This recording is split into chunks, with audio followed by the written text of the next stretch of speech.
Bismillahirrahmanirrahim. Assalamualaikum warahmatullahi wabarakatuh. Perkenalkan, saya Suci Rahmawati dari Kampus Sekolah Tinggi Ilmu Tarbiyah Al-Kifayah Riau dengan program studi Pendidikan Guru Madrasah Ibtidaiyah dengan nomor NIM 12382000990. Sebelumnya terima kasih kepada dosen pengampu saya yakni Bapak Robi Sepria SPD MPD dengan mata kuliah Sejarah Kebudayaan dan Indonesia. Nah, baik teman-teman, saya di sini akan mempresentasikan makalah saya yang berjudul Budaya dan Kepribadian Manusia. Yang pertama ada budaya dalam ranah individual. Berbicara budaya adalah berbicara pada ranah sosial sekaligus ranah individual. Pada ranah sosial dikarenakan budaya lahir ketika manusia bertemu dengan manusia yang lainnya dan membangun kehidupan bersama yang lebih dari sekedar pertemuan-pertemuan insidental. Dari kehidupan bersama tersebut, selanjutnya diadakanlah aturan-aturan, nilai-nilai, kebiasaan-kebiasaan, hingga kadang sampai pada kepercayaan-kepercayaan transendental yang kesemuanya berpengaruh sekaligus menjadi kerangka perilaku dan kerangka perilaku dari individu-individu yang masuk dalam kehidupan bersama. Semua tata nilai, perilaku, kepercayaan yang dimiliki sekelompok individu itulah yang disebut dengan budaya. Nah, pada ranah individual adalah karena budaya diawali ketika individu-individu bertemu untuk membangun kehidupan bersama di mana individu-individu tersebut memiliki keunikan-keunikan masing-masing dan untuk selanjutnya saling memberikan pengaruh. Yang kedua ada kepribadian dalam lintas budaya. Manusia sebagai individu tidak pernah keluar dari kerangka pembicaraan mengenai kepribadian, konsep diri, dan budaya, di mana individu manusia tersebut hidup. Budaya, kepribadian, dan konsep diri saling mempengaruhi satu sama lain sekaligus dan dengan tujuan akhir bekerja integratif membentuk individu yang utuh. Nah, kepribadian merupakan konsep dasar psikologis yang berusaha menjelaskan keunikan manusia. Kepribadian mempengaruhi dan menjadi kerangka acuan dari pola pikir, perasaan, dan perilaku individu manusia, serta bertindak sebagai aspek fundamental dari setiap individu tersebut. Nah, berdasarkan pendapat para ahli nih, menurut Bapak Matsumoto pada tahun 1996, kepribadian adalah serangkaian karakteristik pemikiran, perasaan, dan perilaku yang berbeda antar setiap individu dan cenderung konsisten dalam setiap waktu dan kondisi. Yang berikutnya ada kandungan kepribadian. Kondisi sosial budaya pada waktu suatu teori dibangun sangat mempengaruhi kandungan teori tersebut. Di lain sisi disadari yang namanya kondisi sosial adalah terus berubah sebagaimana budaya yang dinamis saling berasimilasi dan berakulturasi. Sebagai contoh, psikoanalisa Sigmund Freud yang menegaskan pengaruh ketidaksadaran yang berisi pengalaman-pengalaman yang ditekan terhadap perilaku manusia. Nah, yang kedua itu ada metodologi dan cara pengukuran. Banyak sekali kesulitan dan bias yang timbul ketika diadakan studi-studi dalam ranah psikologis lintas budaya.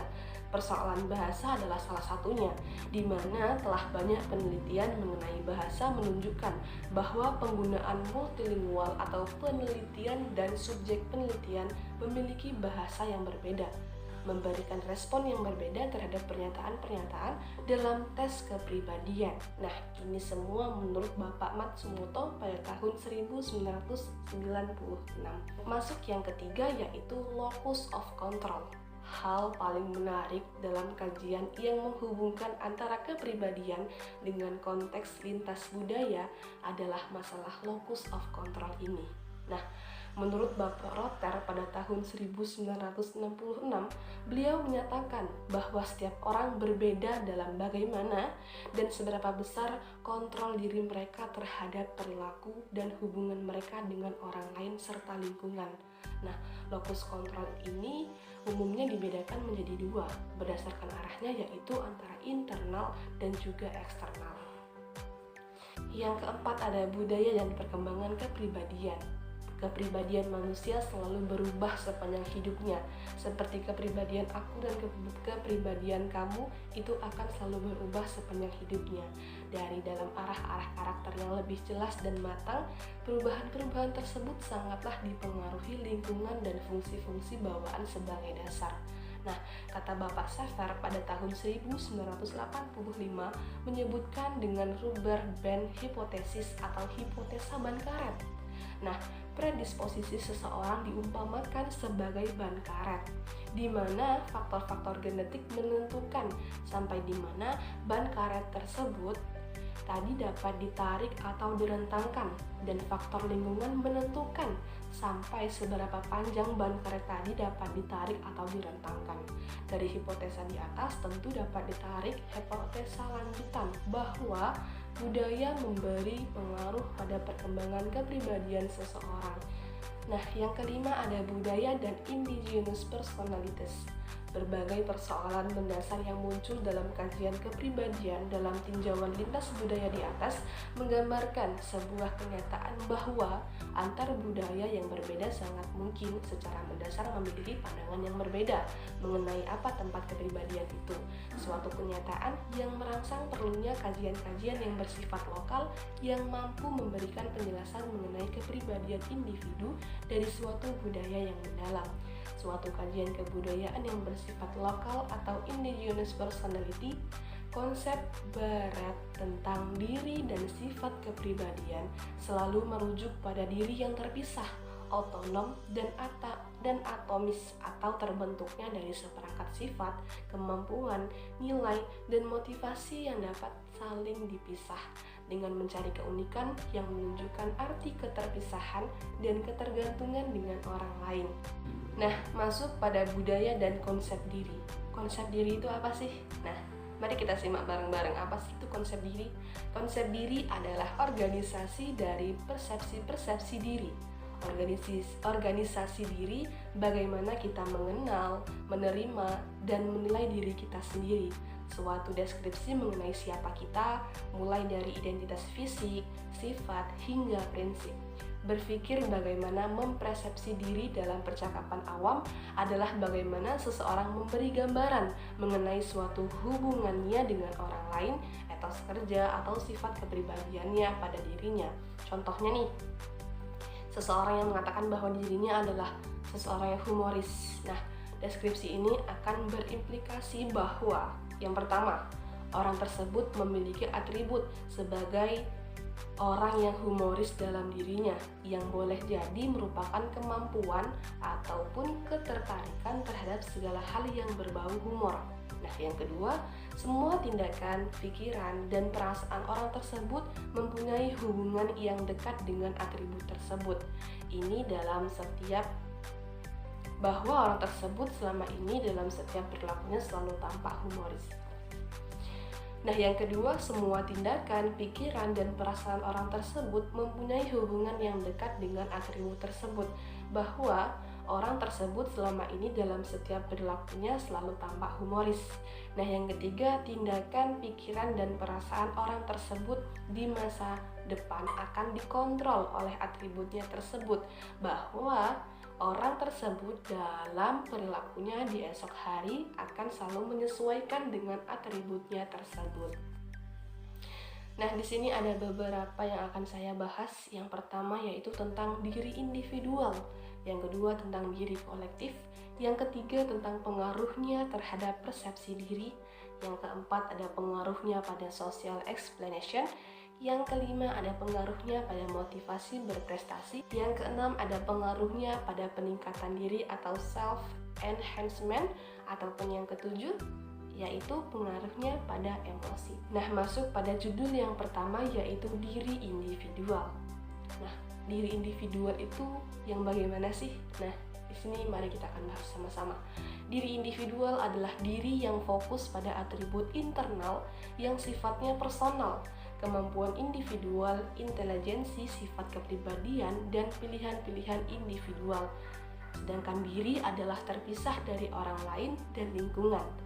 Budaya dan diri individual mendesain dan mengadakan seleksi sepanjang sejarahnya untuk mendorong ketidakketergantungan setiap anggota pada anggota yang lainnya. Mereka didorong untuk membantu konsep akan diri yang terpisah dari orang lain, termasuk dalam kerangka tujuan keberhasilan yang cenderung lebih mengarah pada tujuan dari individu. Nah, yang kedua ada diri kolektif. Tadi kita sudah membahas tentang apa itu diri individual, sekarang kita akan membahas tentang apa itu diri kolektif. Budaya yang menekankan nilai dari kolektif sangat khas, dengan ciri perasaan akan keterkaitan antar manusia satu sama lainnya, bahkan antar dirinya dengan mikrokosmos dengan lingkungan luar dirinya makrokosmos. Tugas normatif utama pada budaya ini adalah bagaimana individu memenuhi dan memelihara keterkaitannya dengan individu lain. Individu diminta menyesuaikan dirinya dengan orang lain atau kelompok di mana mereka bergabung. Nah, jadi diri kolektif ini dia harus menguasai ataupun menyesuaikan dirinya di mana dia tinggal. Misalnya nih, saya tinggal sekarang ini di Riau. Nah, saya akan merantau ke Jawa. Maka saya harus menyesuaikan diri saya dengan kebiasaan-kebiasaan ataupun adat budaya di Jawa. Nah, yang ketiga ada pengaruhnya terhadap persepsi diri. Nah, di sini ada beberapa studi yang dilakukan oleh Bond dan Taxing pada tahun 1983. Nah, menunjukkan bagaimana perbedaan konstruksi diri mempengaruhi persepsi diri.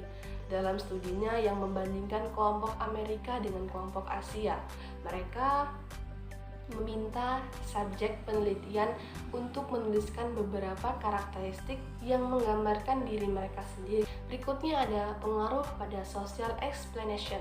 Individu-individu dengan diri individual atau independent self yang memiliki keyakinan bahwa setiap orang memiliki serangkaian atribut internal yang relatif stabil, semacam sifat kepribadian, sikap, dan kemampuan untuk menghadapi orang lain juga memiliki hal yang sama.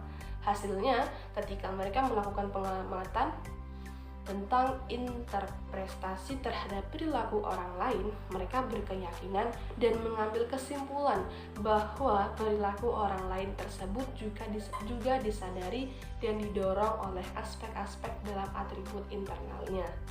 Nah, yang berikutnya ada pengaruh pada motivasi berprestasi. Motivasi adalah faktor yang membangkitkan atau direks dan menyediakan atau energi tenaga bagi perilaku manusia dan organisme lainnya. Motivasi manusia merupakan konsep yang paling banyak menarik perhatian dan diteliti dalam kajian psikologi, sekaligus paling kontroversial karena banyaknya definisi dan pemikiran yang dikembangkan. Yang berikutnya ada pengaruh pada peningkatan diri atau self-enhancement, yaitu banyak psikolog yang mengatakan mengenai pentingnya memiliki pandangan positif mengenai diri. Nah, bagi teman-teman nih, jangan selalu berpikiran ataupun memiliki pandangan yang negatif tentang diri kita. Nah, pandangan positif mengenai diri akan membangkitkan keyakinan diri, kepercayaan diri, dan motivasi diri untuk lebih bersosialisasi dan mencapai prestasi yang lebih tinggi. Nah, yang terakhir nih, pengaruhnya pada emosi. Beberapa emosi semacam kebanggaan atau perasaan superioritas atas keunggulan dari beberapa atribut internal yang dimiliki individu dibandingkan individu lainnya, seperti nih kayak kekayaan, kecerdasan, atau beberapa emosi negatif semacam marah atau frustasi. Emosi-emosi ini cenderung mendorong terjadinya pemisah, penarikan diri, ataupun penolakan hubungan sosial, sekaligus secara simultan meningkatkan rasa penerimaan diri untuk mandiri dan lepas dari ketergantungan orang lain. Nah, kita masuk pada bab terakhir, yaitu kesimpulan dari makalah yang saya paparkan pada setiap slide-nya. Di sini saya dapat menyimpulkan bahwa kepribadian merupakan konsep dasar psikologis yang berusaha menjelaskan keunikan manusia. Kepribadian mempengaruhi dan menjadi kerangka acuan dari pola pikir, perasaan, dan perilaku individu manusia, serta bertindak sebagai aspek fundamental dari setiap individu tersebut. Nah, demikianlah yang dapat saya paparkan dalam makalah saya yang berjudul Budaya dan Kepribadian Manusia. Mohon maaf jika ada kesalahan dalam pengucapan ataupun penulisan. Saya akhiri, wassalamualaikum warahmatullahi wabarakatuh.